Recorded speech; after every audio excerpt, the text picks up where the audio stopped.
대학 후배의 어머니 이야기입니다. 그녀는 남자라면 한번 올라타보고 싶은 글래머한 몸매이고 정말 예쁜 중년 부인입니다. 밤 기술이 대단하며 특히 손 기술은 정말 대단합니다. 저는 대학교 취업 설명회를 하는 취업 설명회 담당자입니다. 모든 사건의 시작은 작년에 서울에 위치한 대학교들의 취업 설명회를 나가면서 시작되었습니다. 요즘에도 취업하기가 힘들다는 말이 나오지만 예전에 제가 취업할 때도 취업 시장은 정말 바늘구멍이었고 여전히 괜찮은 회사는 취업하기가 하늘의 별 따기나 마찬가지라고 생각합니다. 그래서 그런지 저희 회사 취업 설명회를 할 때도 많은 학생이 몰렸는데 저희는 대기업이긴 하지만 삼성전자나 포스코처럼 아주 크고 대단한 대기업은 아니기 때문에 학생들이 별로 관심을 가지지 않으면 어쩌나 싶었지만 인기는 상당한 편입니다. 제가 나온 학교에 취업 설명회를 갔을 때 제 후배들이기 때문에 다른 학교보다 더 잘 설명해줘야겠다는 생각이 있었고 후배들의 질문에 성심성의껏 대답도 해주고 꽤 열심히 하루를 보냈어요. 그 중에 정말 간절해 보이는 한 여자 후배가 있었는데 설명회가 다 끝나고 집으로 돌아가려는 저를 붙들고 개인 연락처를 달라고 하더라고요. 나중에라도 궁금한 게 있으면 언제든지 물어봐도 되냐고 하는데 그런 모습이 절박해 보이기도 하고 귀여워 보이기도 해서 제 번호를 알려줬어요. 규정상으로는 개인 연락처를 가르쳐주면 안 되지만 모교 후배를 만나면 그게 참 말처럼 쉽지가 않습니다. 알려준다고 회사에서 알 리도 없고 노골적으로 취업하는데 도움을 주지 않는 이상은 그다지 큰 문제도 되지 않는다고 생각했습니다. 처음에는 취업과 관련된 여러 가지 질문을 했는데 그 뒤로 하루가 멀다 하고 취업이랑은 별로 상관없는 질문을 하기도 했습니다. 밥은 먹었냐, 회사에 친한 사람은 몇 명이나 있냐, 퇴근하면 뭐 하냐 같은 개인적인 질문들을 워낙에 많이 하길래 이 친구가 취업에는 별로 관심이 없고 오히려 저에게 인간적으로 관심이 있구나 하고 눈치를 챘어요. 남녀 사이에 어쩔 수 없다고는 생각이 들기도 했습니다. 게다가 저도 여자친구가 없기도 했고 그 친구는 나이가 좀 많았던 편이기 때문에 저랑 나이 차이가 10살도 안 나는 귀여운 여자 후배니까 제가 좋다고 먼저 연락을 하는데 냉정하게 거절할 이유가 없더라고요. 그래서 저도 그런 그 여자의 관심을 어느 순간부터 즐기기 시작했습니다. 그때부터 본격적으로 연락을 하고 지냈고 주말마다 만나서 데이트도 했습니다. 사귀는 것까지는 아니었고 그냥 썸이라고 생각했습니다. 길을 걸을 때 손도 잡고 다니고 술 마시면 볼에 뽀뽀도 하곤 했지만 아직 진도를 끝까지 나가지도 않았고 서로 사귀자는 이야기도 하지 않았기 때문에 명백하게 사귀는 사이는 아니었고 사귀자는 말을 꺼내지도 않았습니다. 제가 그녀에게 사귀자는 말을 하지 않은 이유는 그녀가 정말 귀엽고 예쁘고 몸매도 나쁘지 않았지만 제가 여자로서 좋아하는 스타일은 결코 아니었기 때문입니다. 저는 평소에 귀엽고 애교 많은 스타일의 여자보다는 그보다 조금 성숙하고 나이도 저보다 많고 몸매도 풍만한 스타일의 여자를 좋아했는데 이 친구는 진짜 그냥 마냥 어리고 맑은 귀여운 아가씨라는 느낌만 주더라고요. 웬만한 남자들은 이런 여자를 더 좋아했겠지만 각자의 취향이라는 게 있기 때문에 제 눈에는 결코 그녀가 여자로 보이지 않았습니다. 그래서 좋은 분위기만 유지하면서 쉬는 날 불러서 같이 밥 먹고 영화 보는 파트너 정도로 지내고 있었습니다. 그러다 어느 날 이 친구가 자기 엄마가 친구 만나러 가서 늦게 온다면서 집으로 놀러 오라고 하더라고요. 제가 서울에서 자취를 하고 있었기 때문에 항상 사 먹는 밥은 질리고 집밥이 먹고 싶다고 노래를 부르고 다녔기 때문에 모처럼 자기가 실력 발휘해서 밥을 해주고 싶다면서 자기 집으로 초대를 한 것이었습니다. 워낙 평소에 거리낌 없이 만나는 사이였기 때문에 집에 가는 것도 별 생각 없었어요. 그냥 가서 밥 먹고 소파에 같이 앉아서 영화나 한 편 보다가 집에 가야겠다는 생각으로 집 근처 마트에서 적당한 가격에 와인도 하나 사들고 갔습니다. 집에 도착했더니 이미 밥상이 다 차려져 있었고 하나하나 정성 들여 만든 음식들이 너무 맛있더라고요. 평소에 요리를 잘하는 편이 아닐 텐데 저를 위해서 노력했다는 사실이 조금 감동스럽게 느껴지긴 했습니다. 이만하면 그냥 사귀자고 해야 하지 않을까 생각하면서 밥을 먹고 있었는데 갑자기 현관문에서 비밀번호 누르는 소리가 들리더니 한 여자가 집으로 들어왔어요. 제 후배도 깜짝 놀라고 들어오던 여자도 저를 보고 깜짝 놀랐습니다. 나이는 저보다 조금 많아 보이는데 피부도 정말 하얗고 몸매도 좋고 진짜 평소에 제가 생각하던 이상형이더라고요. 아주 풍만하고 육덕진 그런 몸매를 가진 여자였습니다. 나이가 그다지 많아 보이지 않았기 때문에 처음에는 그 여자가 언니인 줄 알았는데 갑자기 엄마라고 부르는 소리를 들었습니다. 문을 열고 들어온 여자는 언니가 아니라 제가 만나고 있던 후배의 엄마였고 나이가 40대 중반이라고 하는데 정말 나이답지 않게 피부도 깨끗하고 주름과 잡티도 하나 없으면서 누가 봐도 제 나이 또래라고 해도 믿어질 정도의 여자였습니다. 거기에 몸매가 다 드러나는 원피스를 입고 있었는데 볼륨은 어찌나 좋은지 키가 작고 어린아이 같은 몸매인 후배와는 다르게 정말 원숙한 여성미가 물씬 풍겼어요. 그런 그녀의 몸매를 감상하던 것도 잠시 좀 놀랐지만 제가 이 친구의 대학교 선배이고 취업 설명회에서 만나서 연락하고 있는 사이라는 것을 듣고는 금방 경계심을 풀고 반갑게 맞아주었습니다. 저에게 대기업 다니는 분이 조촐하게 자기 집에서 식사를 하냐고 저를 한껏 띄워주더니 우리 딸아이 취업 좀 잘 부탁한다고 말하며 저를 보고 웃었는데 웃는 모습은 더 이쁘더라고요. 저도 먹던 밥을 마저 먹고 두 여자와 소파에 둘러앉아서 이야기를 나누었는데 저를 위해서 과일도 깎아서 내어주고 분위기가 너무 좋더라고요. 아줌마는 남편과 일찍 이혼하고 혼자서 딸을 키우면서 살았는데 정확히 무슨 일을 하는지는 말씀을 안 해주셨어요. 다만 밤에 나가서 일을 한다고 하고 그 미모를 보니까 대충은 어떤 일을 하시는지 짐작이 갔습니다. 셋이서 한참 이야기하고 있다 보니 후배보다 아줌마에게 좀 더 끌리는 느낌이 들었습니다. 당연히 제가 좋아하는 스타일이었기 때문에 그럴 수밖에 없다고 느껴지기도 했지만 그걸 떠나서 하나하나의 제스처에서 남자를 홀리는 매력이 있다고 하는 게 정확한 표현일 것 같네요.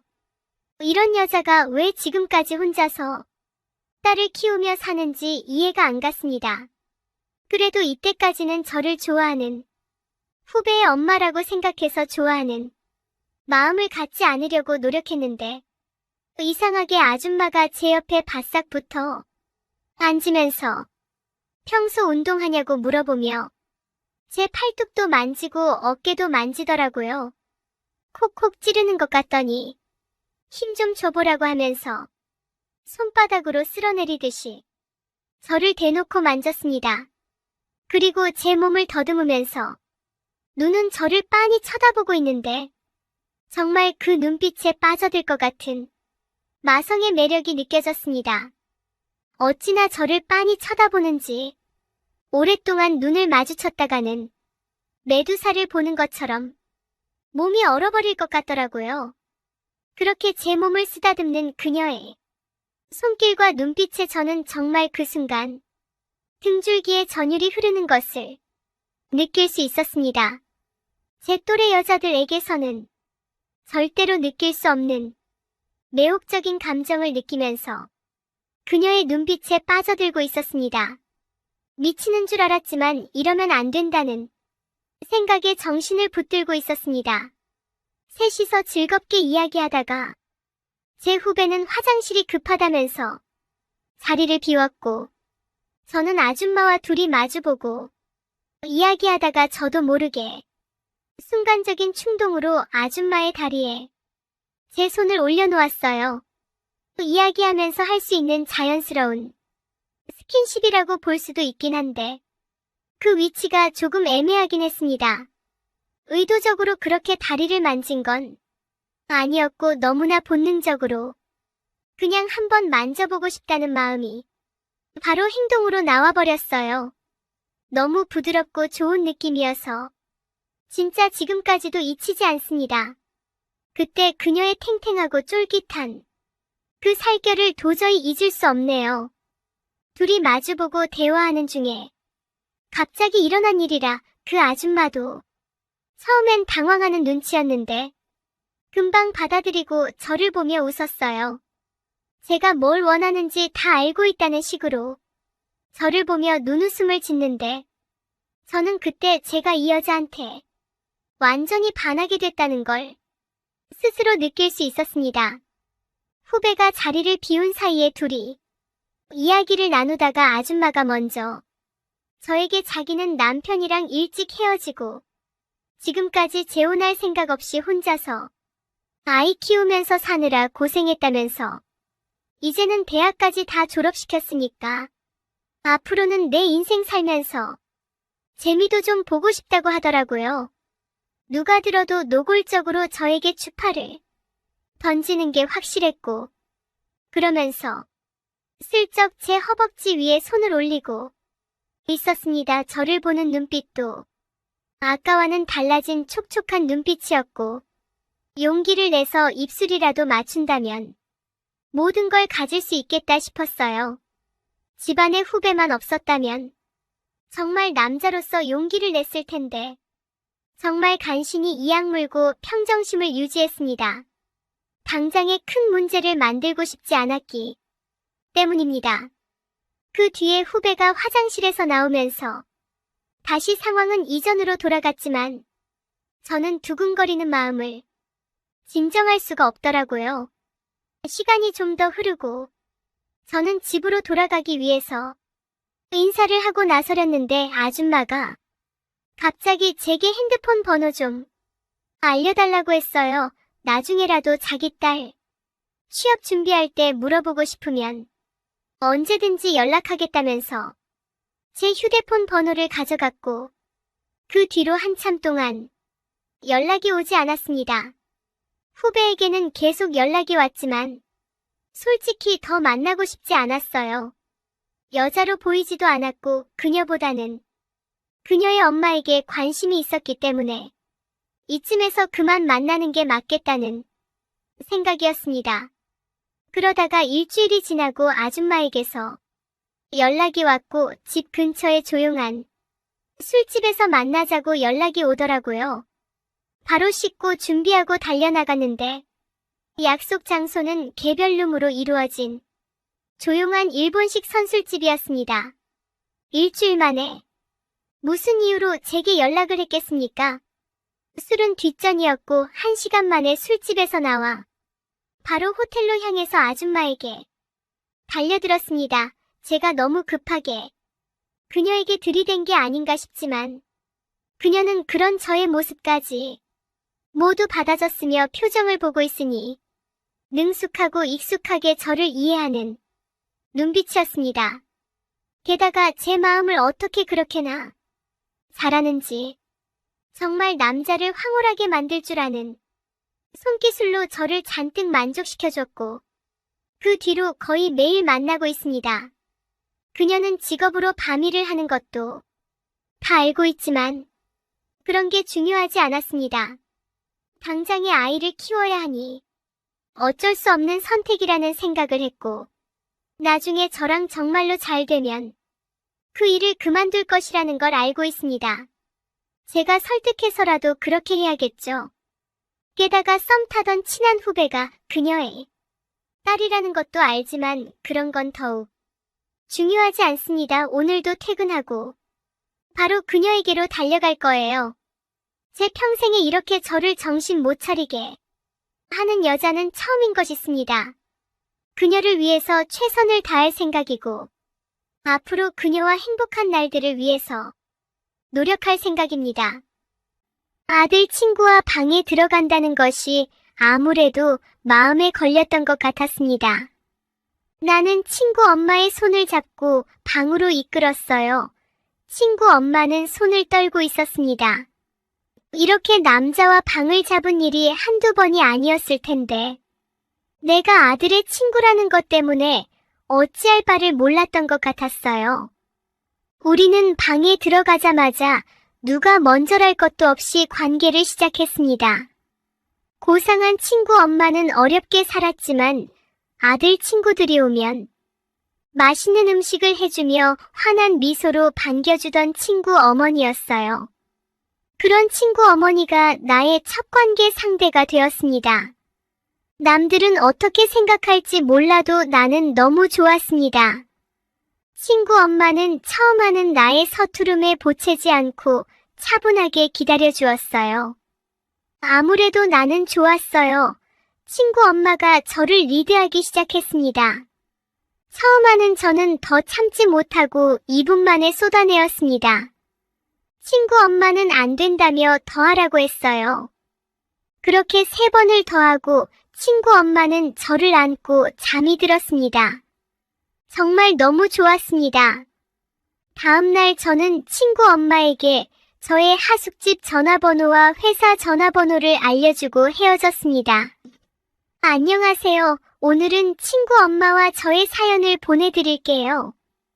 80년대 초반 회사에서 친하게 지내는 선배가 하나 있었습니다. 처음에는 선배님이라고 부르다가 술자리에서 형 동생 하자고 해서 형이라고 부르고 있었어요. 그런데 이 형은 유별나게 여자를 밝히는데 취향이 독특했어요. 엄마뻘 되는 나이에 여자를 선호하는 사람이었습니다. 나는 처음에 그런 형이 이해가 가지 않았습니다. 왜냐하면 나는 여자에 대해 잘 알지 못하는 숙맥이었기 때문에 그저 여자면 다 좋았어요. 한 번은 형을 따라서 스탠드바에 간 적이 있었는데 그곳에는 정말 내 나이의 2배 이상이 되는 엄마뻘 되는 여자들이 많았습니다. 나도 이제는 형처럼 그렇게 나이 많은 여자를 좋아하게 되었어요. 형은 틈만 나면 나에게 함께 놀러 가자고 했어요. 처음에 갔을 때는 마지못해 따라갔던 것이었지만 나중에는 나도 재미가 붙고 말았어요. 형은 자기가 형이라고 술값을 다 내주었습니다. 형이 저에게 너는 술만 마시고 놀기만 하면 되잖아. 이렇게 말해서 나는 알겠다고 했지만 나도 남자인데 당연히 여자와 잘해보고 싶었습니다. 상대가 엄마뻘 나이인 여자라도 말입니다. 하루는 형과 퇴근 후에 회사 근처에서 소주 한 잔을 하고 좀 늦은 시간에 나이트에 갔어요. 형 말로는 그 나이트는 40, 50대 여자들이 많이 오는 나이트라고 하더군요. 우리는 들어가서 자리를 잡았고 형은 곧바로 나에게 말했어요. 저 여자들 어떠냐? 하길래 형이 손가락질로 가리킨 곳을 보니 중년의 여자들이 앉아 있었습니다. 그 여자들 중 한 명의 얼굴이 친구 엄마 같아서 유심히 바라보았는데 분명 고등학교 때 친구의 엄마가 분명했습니다. 술이 전부 깨고 정신이 번쩍 들었습니다. 형은 그 테이블로 가서 여자들과 몇 마디 대화를 나누고는 그 테이블에 있던 여자들을 전부 우리 테이블로 데리고 왔습니다. 친구 엄마와 일행들이 나에게 인사하고 귀엽다는 듯이 나를 쳐다보았어요. 호호호 수줍음 타는 남자인가 봐요. 친구 엄마는 나를 알아보지 못하는 것 같았어요. 민서는 내 유일한 친구였고 민서는 친구가 많았기 때문에 친구 엄마는 나를 못 알아보는 것이 어쩌면 당연한 것일 수도 있었어요. 친구 엄마는 친구와 단칸방에 살고 있었는데 나는 친구의 집에서 몇 번 잔 적이 있었습니다.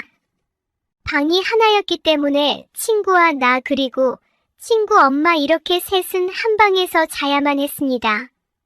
하지만 친구 엄마는 항상 아들의 친구들이 집에 놀러 오는 것을 환한 미소로 반겨주던 분이었어요.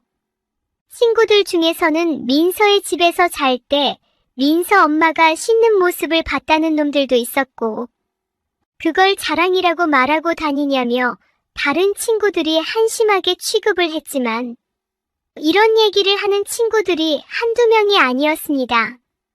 과거를 회상하는 것도 잠시 나는 친구 엄마와 파트너가 되어 춤을 추었어요. 친구 엄마는 형과도 춤을 추었고 형이 친구 엄마를 꼭 끌어안았는데 친구 엄마는 주변을 두리번거리기를 잠시 형이 하는 행동에 전혀 제재를 가하지 않았습니다. 친구 엄마의 일행 중에 한 명이 나에게 춤을 추러 나가자고 했고 나는 그 아줌마와 나가서 함께 춤을 추었습니다. 옆에서 친구 엄마와 춤을 추던 형이 나에게 눈짓을 했어요. 나가자는 사인을 보낸 것입니다. 형이 친구 엄마와 다른 아줌마에게 2차를 가자고 제안했어요. 그랬더니 아줌마들은 좋다고 하며 우리를 따라 나왔습니다. 선술집에 우리는 자리를 잡고 앉았는데 친구 엄마와 형은 이미 파트너가 된 것처럼 나란히 앉았어요. 소주 몇 잔을 마시다가 나는 용기를 내어 혹시 민서 어머니가 아니냐고 물었습니다. 놀란 듯한 표정으로 어떻게 아냐며 혹시 민서 친구냐고 묻길래 그렇다고 했어요. 민철이와도 민선의 집에 가끔 놀러 갔었다고 하니 친구 엄마는 무척이나 당황스러워했어요. 민철이와 지금도 친하냐고 떨리는 목소리로 물었어요. 1년에 한 번이나 볼까 하는 정도라고 대답했더니 친구 엄마는 내 옆에 앉아있던 아줌마와 자리를 바꿔서 내 옆에 앉더군요. 친구 엄마는 나에게 이것저것 물었어요. 민철이와는 어느 정도로 친한지 물어보더군요. 내 생각에는 친구 엄마와 민철이 사이에 무슨 일이 있었던 건 아닌가 하는 생각이 들었습니다. 친구 엄마는 내 이름을 어렴풋이 기억하고 있었던 것 같았어요. 워낙 숫기가 없었기 때문에 친구의 집에 몇 번 놀러 갔지만 나를 정확히 기억하지는 못하는 것 같았어요. 그리고 형과 옆에 있던 아줌마는 급해졌는지 나가자고 했습니다. 그렇게 우리 넷은 그 술집에서 나와 여관으로 향했습니다.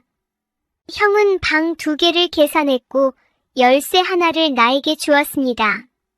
친구 엄마는 머뭇거리는 것 같았어요. 아들 친구와 같이 들어간다는 것이 아무래도 마음에 걸렸던 것 같았습니다.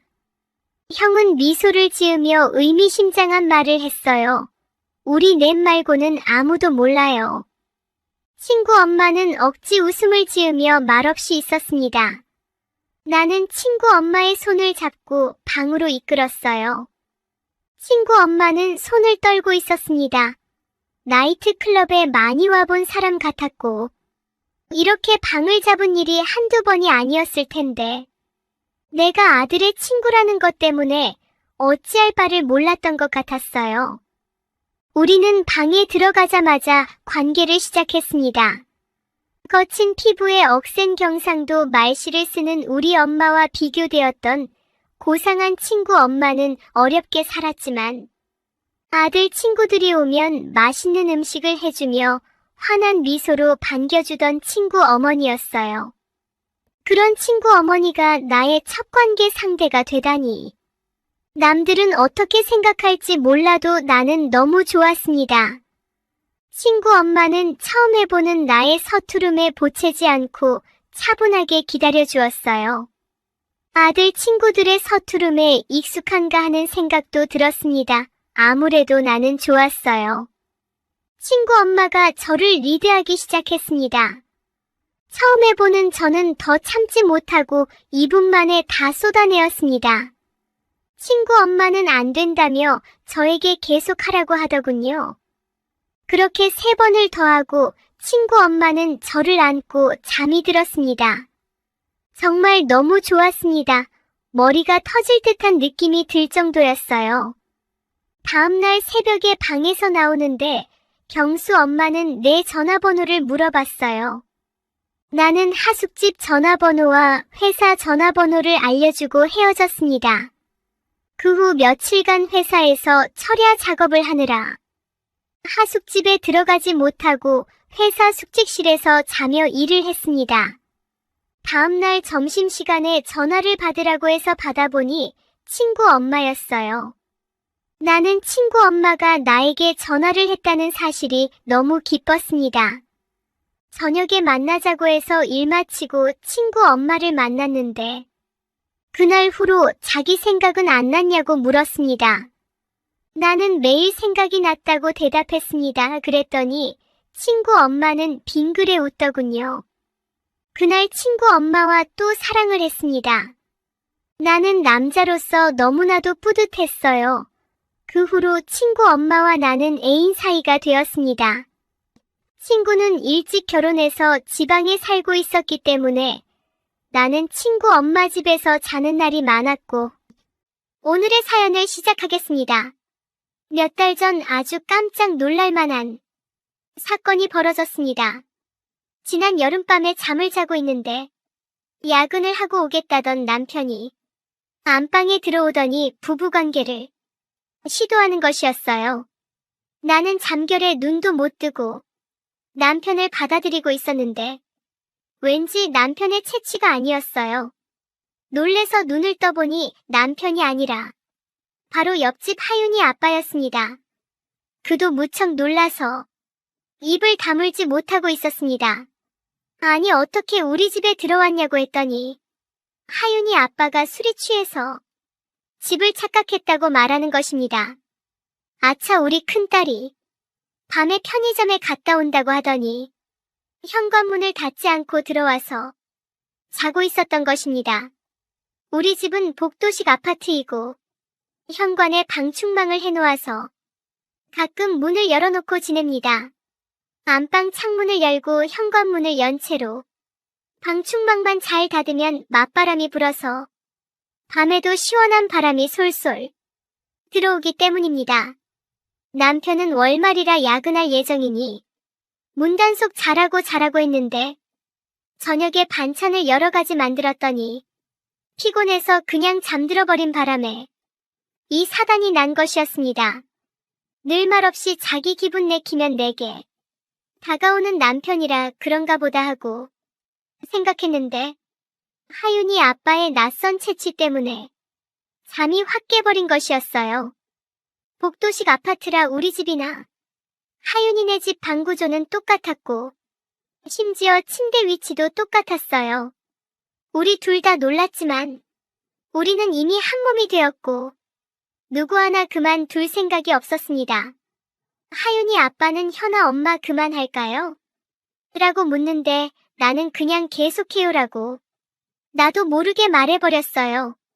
나는 옆집 하윤이 엄마랑 거의 자매처럼 지내고 있는 터라 죄책감이 들어서 이 상황을 어서 끝내야 하는 게 아닌가 하는 생각이 들었지만 이상하게도 하던 거 마저 하고 저 사람이 내 집에서 나가면 되겠지라는 말도 안 되는 생각이 드는 것이었어요. 고개를 돌려 안방 시계를 보니 10시 반 그다지 깊은 밤도 아니었고 남편은 야근을 하면 거의 12시가 다 되어서 들어왔기 때문에 조금 안심이 되었어요. 그런데 하윤이 아빠인 줄 알면서도 내 몸이 반응했다는 사실에 소스라치게 놀랐습니다. 그의 가슴을 밀쳐내면 그만인 것을 계속 그를 받아들이고 있다는 사실이 더 엽기적이었어요. 하윤이 아빠라는 사람은 굉장히 자상한 스타일입니다.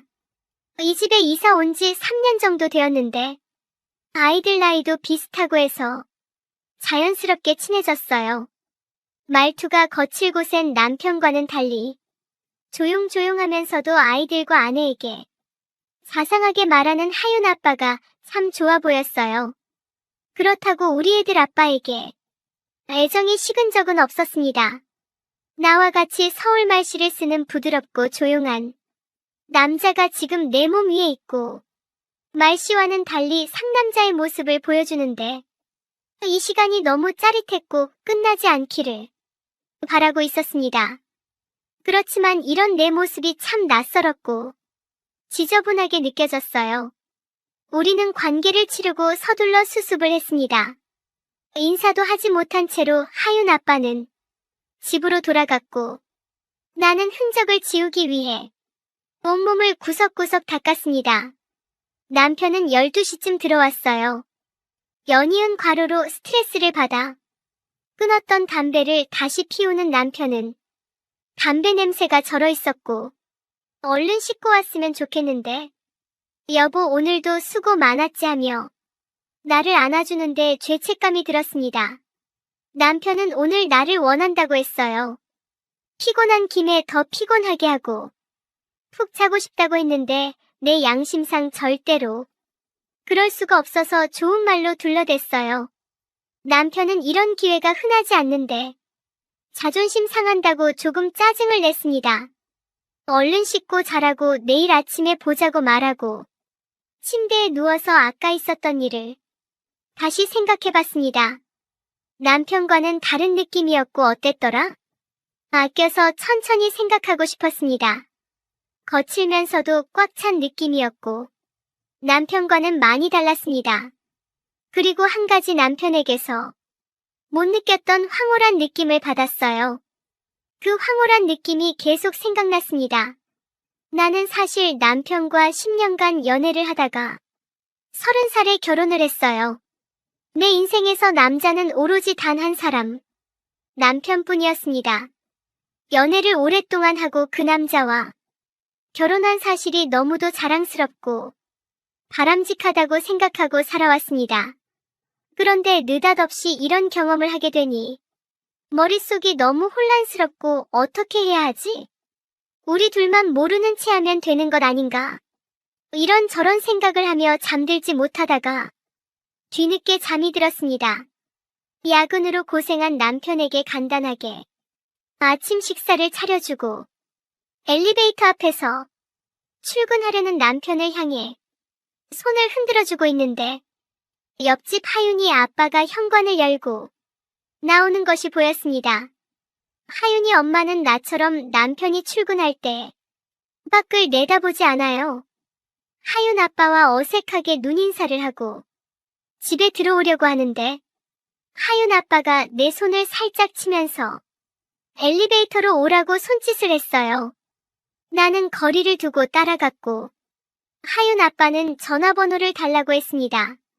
왜 그러냐고 했더니 우리 이대로 지나갈 수 없다고 했습니다. 우리는 재빨리 서로의 전화번호를 교환했고 저는 얼른 집으로 들어왔습니다. 며칠 뒤에 하윤 아빠가 카톡을 보냈어요. 우리 한번 만나야 하지 않냐고 했고 나는 기다리고 있었다고 답장을 했습니다. 우리는 약속 장소에서 만나 그동안 서로를 많이 생각하고 있었음을 서로 수줍게 고백했습니다. 그리고 우리는 모텔에서 뜨겁고 황홀한 사랑을 했습니다. 우리 집에서 갑자기 관계할 때와는 또 다른 느낌이었어요. 사실 더 좋았어요. 우리의 만남은 계속되고 있습니다. 벌써 5달째인데 절대로 들키지 말자고 서로가 조심을 했습니다. 옆집 하윤이 엄마와 아이들이 등교한 후에 우리 집에서 커피를 마시다가 하윤이 엄마가 겨울 방학 기간에 다 같이 캠핑을 가자는 얘기가 나왔어요. 남편에게 물어보니 흔쾌히 오케이 했고 하윤이 아빠도 좋아했다는 소식을 들었습니다. 하윤이 엄마와 같이 장을 보고 우리는 캠핑장에 갔습니다. 우리는 준비해온 음식을 꺼내서 고기를 구웠습니다. 아이들은 자기들끼리 밥을 먹은 후 게임을 하느라 텐트에 들어갔고 우리는 맥주와 안주를 먹으면서 즐거운 시간을 보냈습니다. 하윤이 아빠는 티를 내지 않고 서글서글하게 대화를 나눴어요. 그러다가 제가 화장실에 갔는데 하윤이 아빠가 따라와서 내 손을 잠시 잡고 눈 한쪽을 찡긋하더니 다시 텐트 쪽으로 돌아갔습니다. 높은 하늘에 떠있는 반짝이는 별을 바라보며 우리는 술을 계속 마셨어요. 저는 잠이 온다고 말하고 텐트에 들어갔어요. 나머지 세 사람은 술을 더 마시겠다 했고 밖에서 술을 마시며 도란도란 얘기를 나누는 소리가 들렸습니다. 텐트 안에서 보이는 하윤이 아빠의 자상한 모습, 맑은 목소리, 나만 아는 힘있는 그의 모습에 살짝 미소를 지으며 잠이 들었습니다. 그런데 자다가 옆 텐트에서 소근거리는 소리에 잠이 깼어요. 이러지 마요. 우리 들키면 안 되잖아요. 그 소리는 하윤이 엄마의 목소리였고 내 옆에는 하윤이 아빠가 등을 돌리고 자고 있었어요. 이게 도대체 무슨 일인지 감이 오지 않아 귀를 대고 옆 텐트에서 나는 소리에 집중했습니다. 남편이 하윤이 엄마에게 우리 1주년 기념 여행을 따로 갈 수가 없잖아. 그래서 티 안 나게 당신이랑 같이 여행 오고 싶어서 이 여행 계획한 거잖아. 우리 와이프도 잠들었고 하윤이 아빠도 정신없이 저 텐트에 들어갔으니 곤히 잘 거야. 내일 아침에 일어나서 둘이 놀래도 우린 모른 채 하자고 이러면서 둘이 꽁냥꽁냥 하는 소리가 들렸습니다. 나도 할 말은 없는 상황이지만 내 남편이 하윤 엄마랑 그렇고 그런 사이라는 게 믿어지지가 않았어요.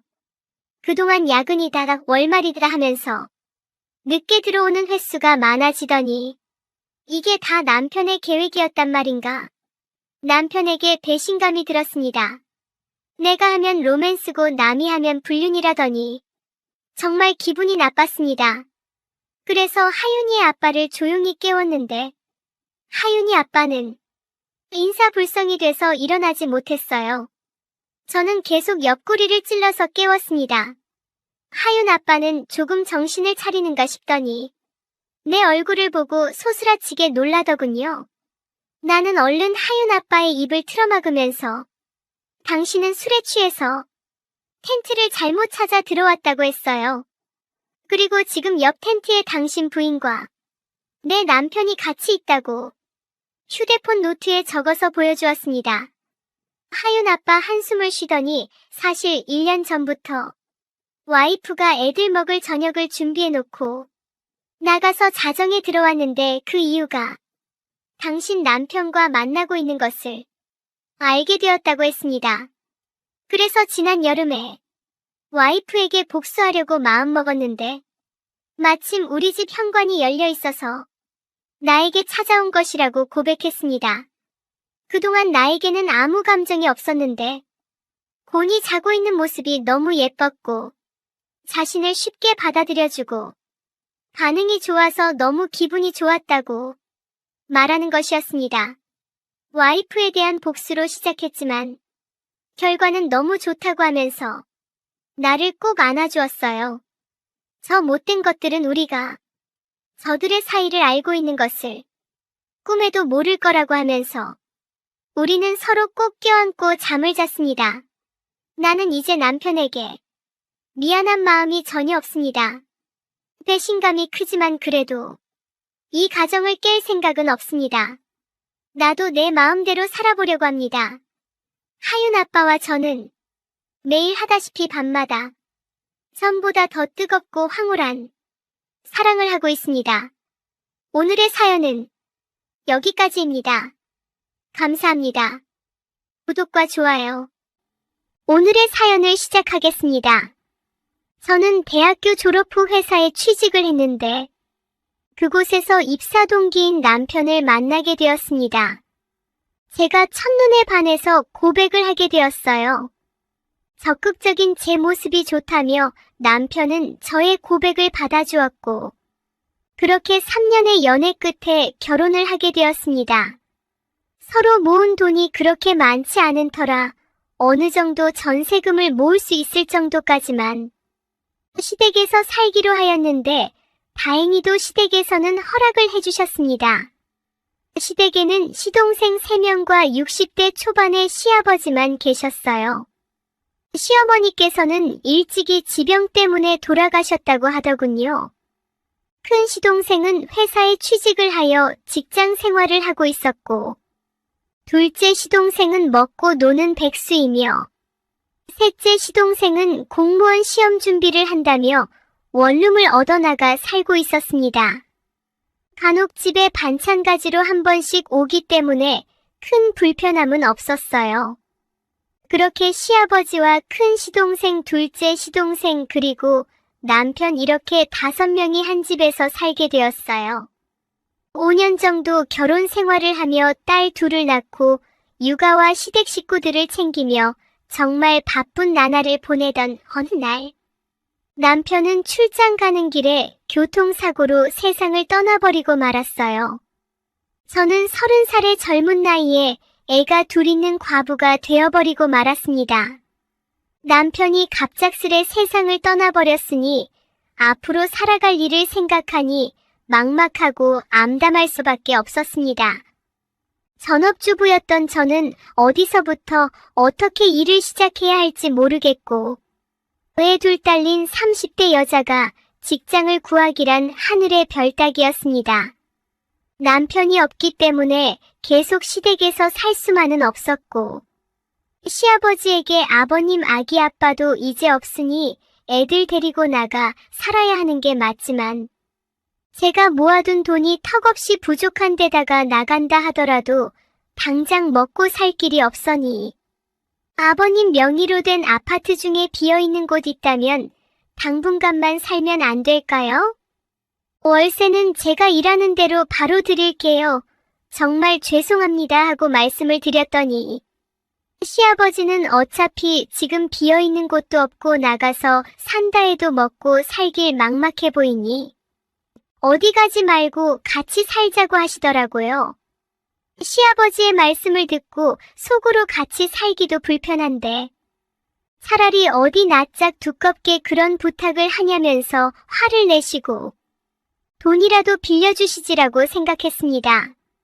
그래도 아이들을 생각해서 그렇게라도 말씀해 주신 게 어디냐고 생각했고 그렇게 하겠다고 말씀을 드렸습니다.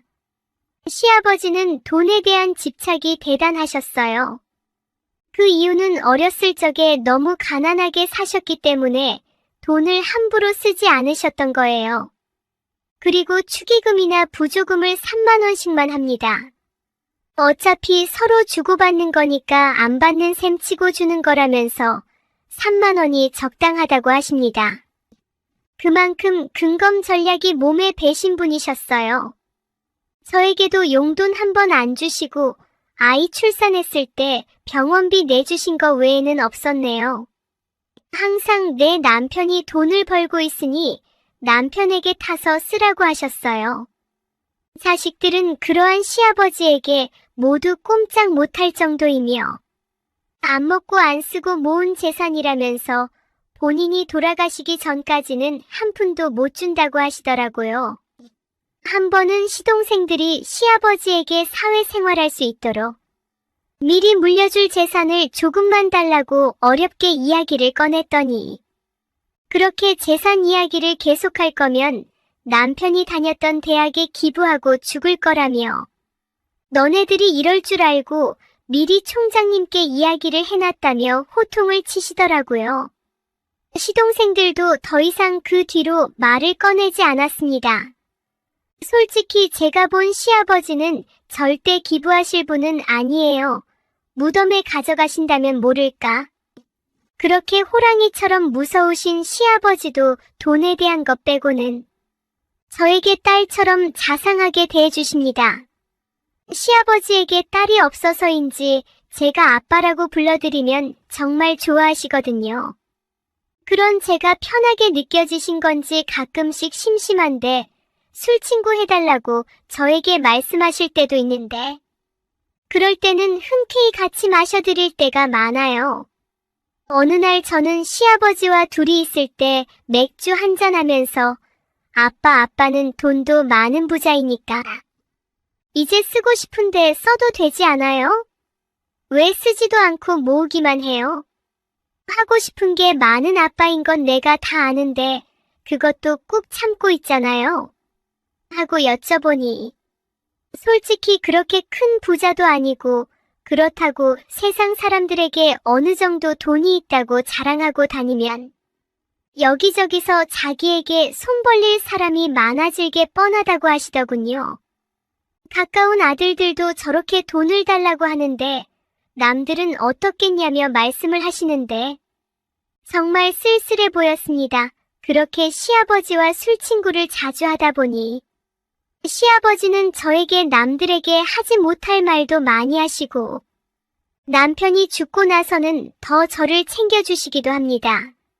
그래서인지 시동생들도 시아버지에게 말 못할 부탁이 있으면 저를 통해서 시아버지에게 말을 해달라고 합니다. 그렇게 남편이 죽고 시댁에서 살게 된 지 1년이 되던 어느 날부터 갑자기 시아버지의 돈 씀씀이가 눈에 띄게 달라지기 시작했습니다. 시동생들한테는 원래 그대로 돈을 쓰지 않으셨는데 저에게는 따로 용돈도 주시고 생활비에 보태 쓰라며 넉넉히 주시기도 했습니다. 너무 많이 주실 때는 시동생들에게 시아버지 몰래 나눠주기도 했어요. 그러던 중 둘째 시동생은 백수 생활하다가 제가 준 돈으로 온라인 사업을 하겠다며 사무실을 얻어서 나가더라고요.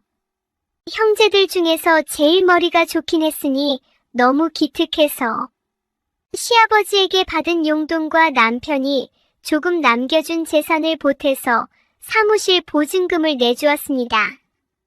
큰 시동생도 공부를 열심히 해서 공무원에 합격하게 되었고 지방으로 발령이 나서 따로 나가 살게 되었습니다.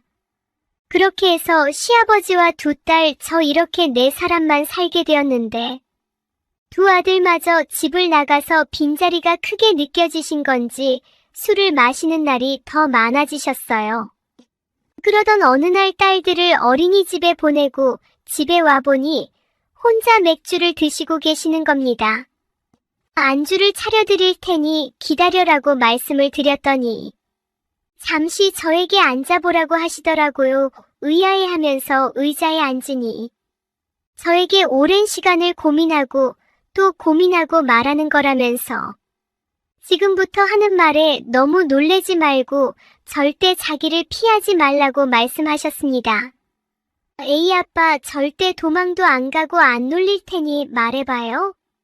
내가 다 들어줄게라고 말씀을 드렸더니 내가 돈만 많으면 뭐 하겠니? 마누라도 없고 아들놈들은 다 내 돈만 탐을 내는 놈들이라는 거 너도 잘 알고 있지? 그놈들한테 미리 줬다가는 다 날리고 또 달라고 할 거다. 내 자식이지만 못 믿겠어. 그래서 이 집에서 내가 믿을 수 있는 사람은 며느리 너뿐이야. 내 재산을 맡기면 너는 잘 지켜낼 수 있을 것 같구나. 우리 손녀들은 내가 유학도 보내주고 최고의 집으로 시집까지 보내줄 테니 걱정 마라. 앞으로의 집에서 필요한 게 있다면 이 카드로 쓰렴. 그리고 아빠가 부탁이 하나 있는데 시집 안 가면 안 되겠니? 여기서 나랑 평생 같이 살았으면 하는데 옆에서 내 마누라처럼 날 챙겨줬으면 좋겠구나. 지금처럼 딸같이 나에게 사랑한다고도 말해주고 이렇게 술 친구도 해줬으면 좋겠는데 그렇게 해줄 수 있겠어? 하고 어렵게 말을 꺼내시더라고요. 그동안 저 말씀을 하시기까지 얼마나 많은 고민을 하셨을까 하는 생각에 마음 한구석이 아련하게 아파왔습니다. 며느리한테 저렇게 말하면 도망갈까봐 선뜻 말도 못 꺼내셨을 텐데 에이 난 또 뭐라고 난 아빠가 이 집에서 나가라고 하는 건 줄 알고 얼마나 놀랬는지 알아요? 아빠 어차피 난 갈 곳도 없고 아이가 둘이나 있는 데다가 아빠가 이렇게 혼자 계시는데 내가 미쳤다고 시집을 가요? 시집 안 가고 죽을 때까지 같이 살 테니 그런 걱정은 하지 마세요. 아, 우리 아빠 나한테 이렇게 말했으니 이제 속 시원하게 두 다리 쭉 펴고 잘 수 있겠다. 그치? 술 그만 잡수시고 일어나요. 나랑 같이 장 보러 가자. 오랜만에 아빠가 좋아하는 잡채 내가 해줄게. 가기 전에 우리 아빠가 좋아하는 퐁 한번 해드려야겠다. 아이고, 우리 아빠 마음고생을 얼마나 했으면 이렇게 살이 쭉 빠지셨대 하고 말하며 안아드렸더니 평소와는 다르게 시아버지는 저를 꽉 안아주셨습니다. 평소 하던 포옹과 다른 느낌이라서인지 기분이 묘했고 왠지 모를 두근거림에 혼자 당황해하고 있었을 때 시아버지는 저를 보시더니 갑작스레 뽀뽀를 하는 겁니다. 저는 놀래서 밀어내려고 했지만 부드러운 시아버지의 뽀뽀에 저도 모르게 응해버리고 말았어요. 그렇게 한참을 있다가 저에게 갈 곳이 있으니 같이 가자고 하시는 겁니다. 옷을 갈아입고 시아버지 팔짱을 끼고 간 곳은 집 근처에 있는 백화점이었어요. 도착하자마자 제일 먼저 귀금속 매장으로 가시더니 시아버지는 직원에게 주문해놨던 것을 찾으러 왔다고 말을 건네셨어요. 매장 직원은 잠시 어디로 가더니 목걸이와 반지를 가지고 와서 시아버지에게 보여주더라고요. 처음 보는 다이아라서 넋을 놓고 쳐다보고 있었는데 시아버지께서 저에게 목걸이와 반지를 주시며 한번 착용해보라고 하시는 겁니다. 저는 의아해하면서 목걸이를 착용해보았고 반지 사이즈는 어떻게 하셨는지 제 손에 딱 맞는 겁니다. 시아버지에게 착용한 걸 보여드리니 저에게 결혼 예물로 반지랑 목걸이를 너무 싼 걸로 해줘서 내심 미안했고 늘 마음속으로 언젠가는 최고의 다이아로 해줄 거라고 생각했었대요. 너무 늦게 준 것 같아 미안하다고 하시더라고요. 구두쇠인 줄로만 알았던 분이 그런 생각을 하고 계신 데다가 이렇게 깜짝 선물을 주셔서 너무 감동이었어요. 그 감동이 가시지도 않았는데 시아버지는 명품관으로 가서 핸드백과 옷들을 고르라고 하셨어요. 솔직히 저는 가난한 집에서 시집을 왔기 때문에 명품은 어떤 게 좋은 건지 모르겠더라고요. 그래서 시아버지에게 골라 달라고 말씀을 드렸어요. 저에게 맞는 스타일로 골라주셨는데 너무 이뻐서 놀랬고 금액에 또 한 번 놀랐습니다. 그렇게 돌아다니다 보니 배가 고파지기 시작했습니다. 시아버지는 저에게 맛있는 거 사줄 테니 뭐 먹고 싶냐고 물어보시길래 이때가 기회다 싶어. 저는 인천에 남편이랑 자주 갔던 소래포구에 단골 횟집이 있는데 그곳에 가서 회를 먹고 싶다고 말을 하니 거절하실 줄 알았던 시아버지는 알겠다며 차에 타라고 하셨어요. 저는 오랜만에 회 먹을 생각에 신이 났고 시아버지도 저랑 같이 드라이버해서 좋다며 서로 차 안에서 콧노래를 흥얼거렸습니다.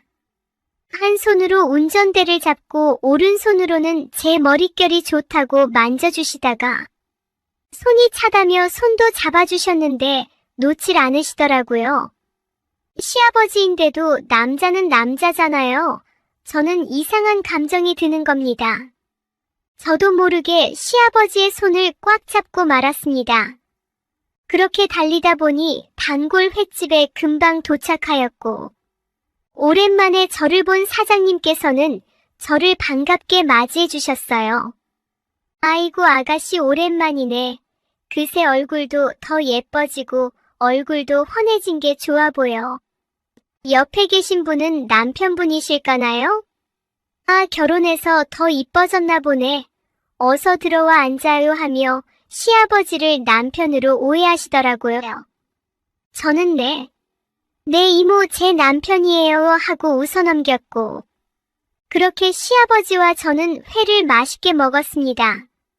오랜만에 먹은 회라 그런지 소맥을 하고 싶었어요. 친언니에게 전화해서 애들이 어린이집에서 하원하면 오늘만 집에서 재워달라고 부탁을 하고 그렇게 실컷 낮술을 시작했습니다. 원래 술을 잘 마시는 시아버지와 저라서 대낮에 술을 마셨던 소주가 10병이 넘어가고 있었고 맥주는 셀 수도 없이 늘어나고 있었습니다. 저도 모르게 갑자기 저는 술에 취해버리고 말았어요. 그리고 횡설수설하기 시작했습니다. 여보, 왜 이렇게 폭삭 늙어버렸대? 근데 늙어도 잘생긴 건 여전하네.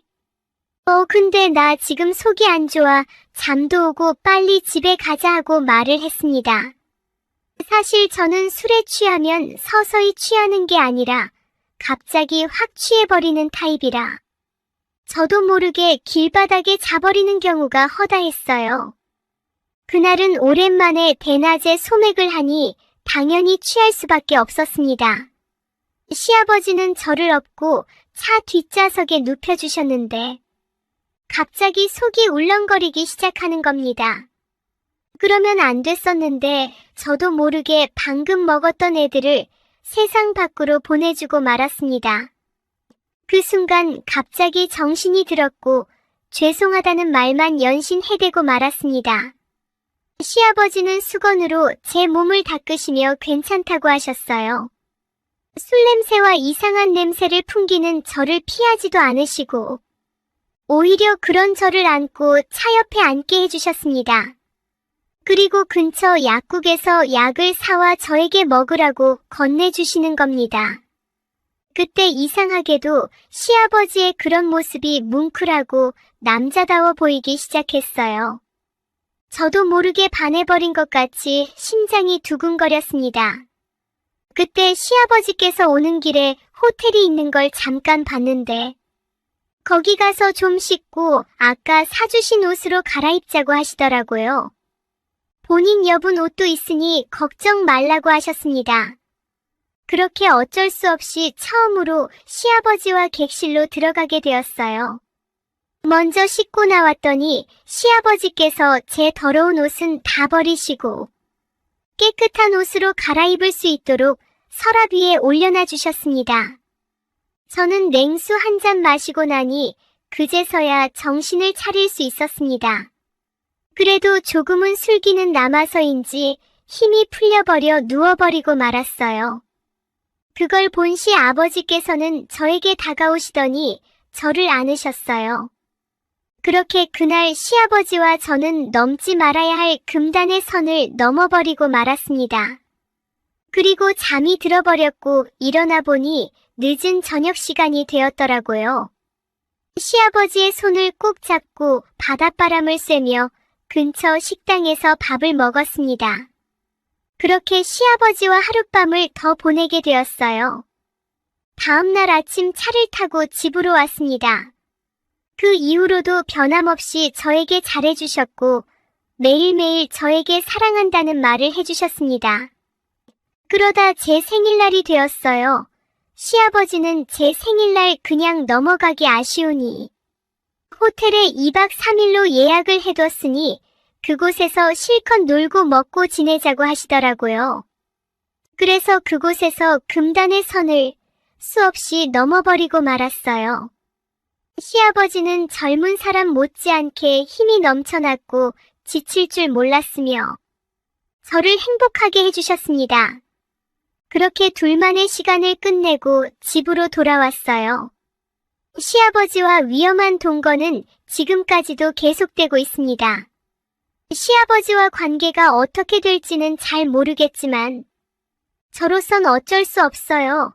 시아버지의 재력이 필요했고 아이들이 어느 정도 클 때까지는 시아버지에게 금전적으로 많은 도움이 필요했기 때문이죠. 먼 훗날 시아버지와 관계가 깨지더라도 후회하지 않을 것 같아요. 구독자분들께서 제 사연을 듣고 욕하시는 분도 계시고